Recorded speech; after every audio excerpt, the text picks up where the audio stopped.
کا، اس ماں کا تیرے اوپر احسان ہے جس نے پروان چڑھا کر دیا ہے. اس ماں کو ہی بھول گئی ہے. شکوہ بہو سے نہیں ہے، شکوہ اس بیٹے سے ہے جو اپنی ماں سے علیحدہ ہو گیا. علیحدہ ہونے لگا، ماں سے علیحدہ ہو گیا.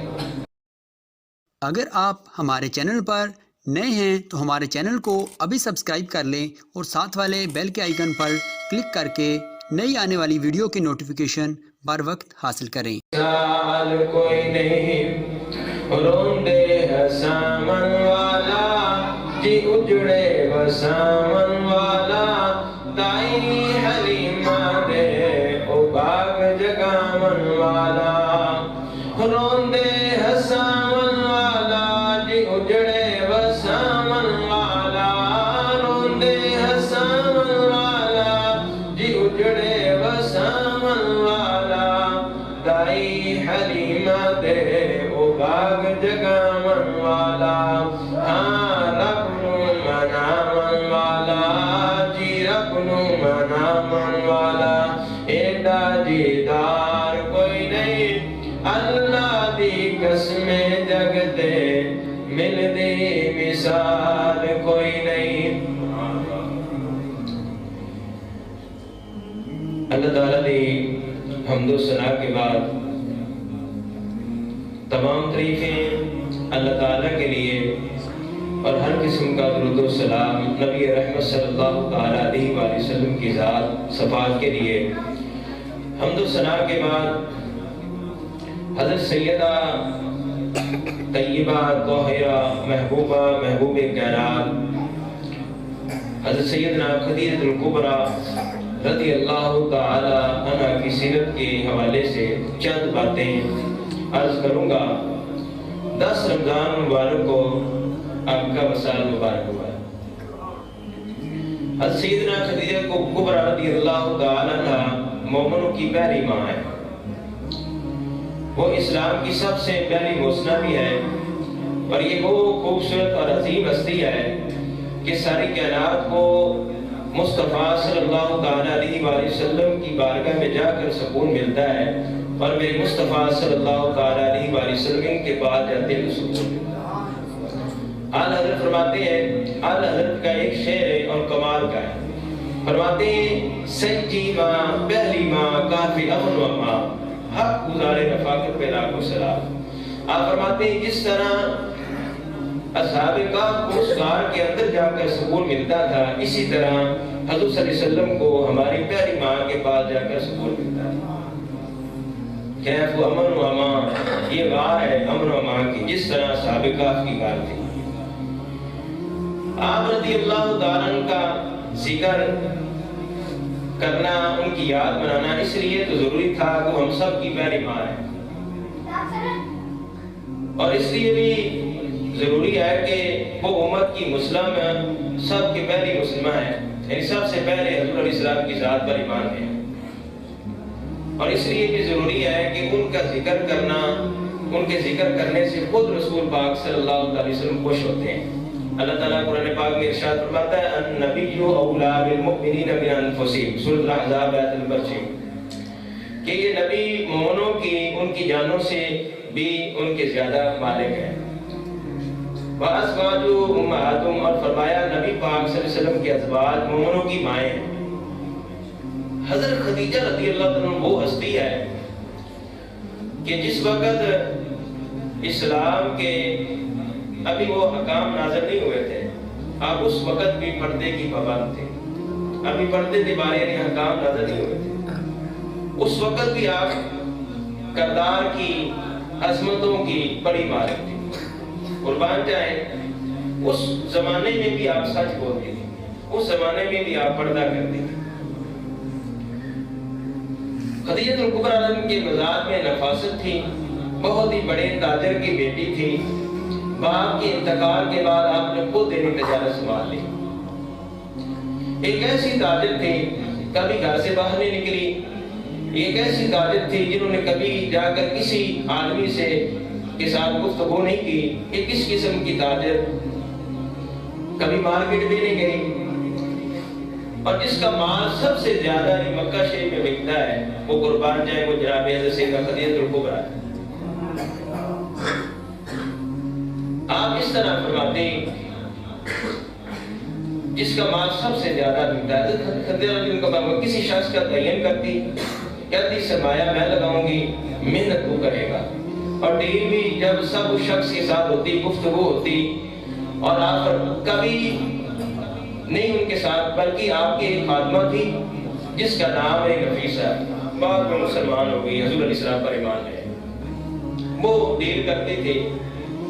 اور قربان جائیں حضرت خدیجہ رضی اللہ عنہ وہ ہستی ہے کہ جس سال علی مکہ شریف میں سب کا مال نقصان ہوا، آپ اس سال بھی اللہ تعالیٰ نے 11 گنا نفع عطا فرمایا. 2 دفعہ نہیں نکاح ہوا، دونوں دفعہ نہیں بیوہ ہو گئی، خامد مثال فرما گئے.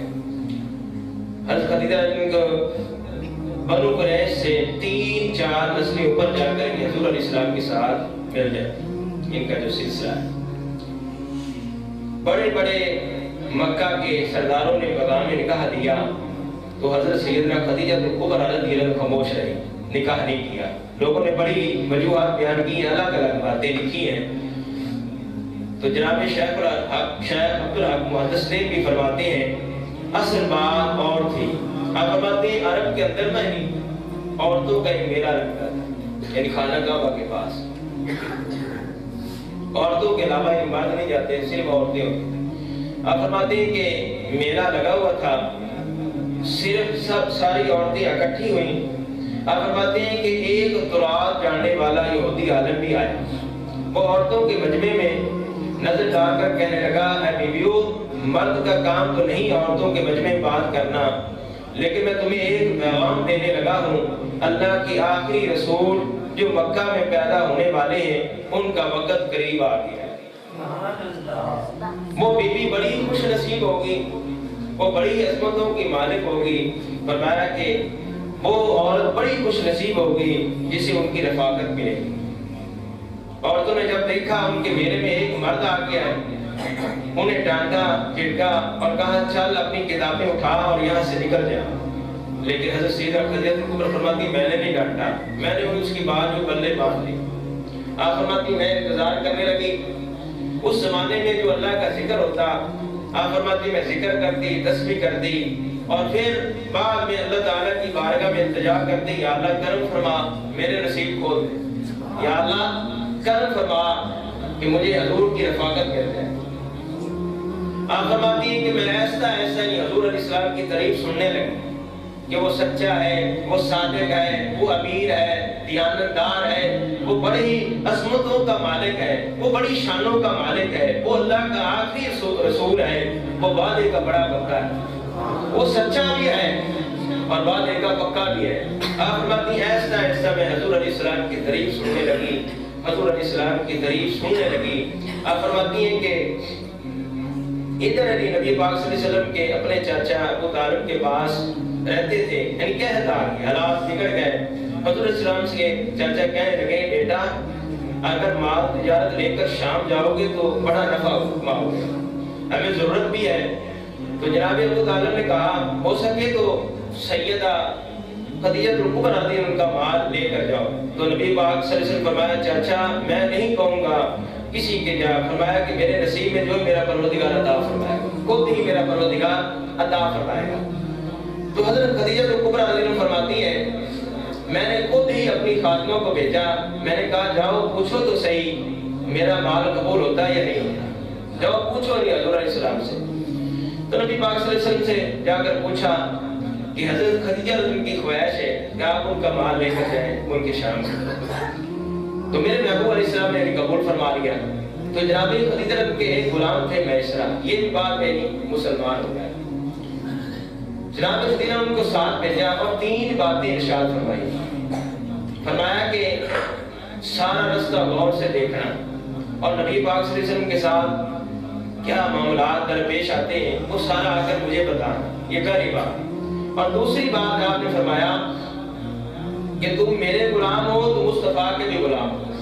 فرمایا کہ جو مصطفیٰ کہہ دے فرمایا کہ ان کی مان. تیسری بات آپ نے فرمایا کہ وہ کردار کے نظریات کی عظمت کے بلند اور بالا ہیں، جیسے کہیں ویسے کرنا. تیسری نصیحت آپ نے فرمائی کہ ان کی رائے سے اختلاف نہ کرنا، یہ نہ چلتے ہوئے معاہدہ کیا، وہ کہہ کر تو غلام کہتے ہیں کہ میں ساتھ گیا، باتیں میں نے سن لی، لیکن جب سفر شروع ہوا ابھی منزلیں طے ہوئی تھی، میں نے کہا خدیجہ آپ نے کیا نصیحت کرنی تھی، ان کے ساتھ جو رہے گا ان کا غلام ہی بن جائے گا، ان کی جو ادائیں دیکھے گا، ان کا جو چہرہ دیکھے گا، ان کی جو عظمت دیکھے گا، ان کا غلام ہی بن جائے گا۔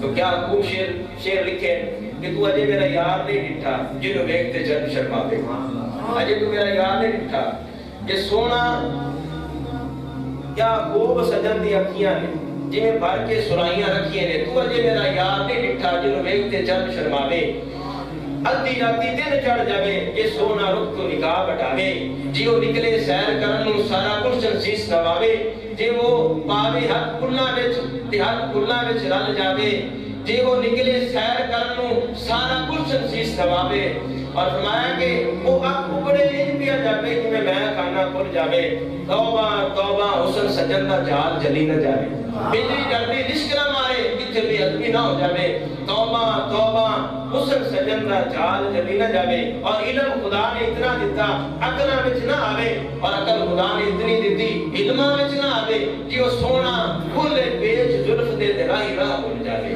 کہ اجاز نظراں وچ جو آوے وک جاوے، اور خلق ہوندے نے مولی دنیا کوئی مرلا جان بچاوے، اعظم ایڈا سونا مائی سانو کدھرے نظر نہ